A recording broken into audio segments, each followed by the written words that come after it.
आणि लवकरच एक मेळावा नांदेडमध्ये सुद्धा घेतला जाईल। एक खूप चांगला रिझल्ट असा आपल्याला मिळाला होता।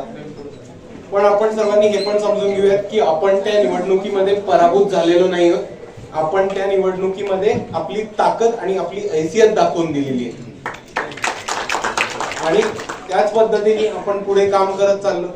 आपल्या सर्वांना माहिती असेल की आपल्याकडे तेव्हा कमिट्या नव्हत्या, यंत्रणा नव्हती, पण 2019 पासून आजपर्यंत आपण बूथच्या कमिट्या, वॉर्डच्या कमिट्या, प्रत्येक वॉर्ड मध्ये एक शाखा अशा पद्धतीने बांधणी सुरू केली। आणि माझ्या सर्वांना हीच विनंती आहे की येती निवडणूक ही खऱ्या अर्थाने महत्त्वाची राहणार आहे, कारण आपण पहिली निवडणूक लढलेलो आपलं अस्तित्व दाखवायला आणि ह्यावेळेस दुसरी निवडणूक लढू जिंकायला। म्हणून आपल्या सर्वांना हीच विनंती करतो की आपल्या सर्वांकडे वेळ खूप कमी आहे। एक 2 ते 3 महिन्याच्या कालावधीमध्ये आचारसंहिता लागू शकते।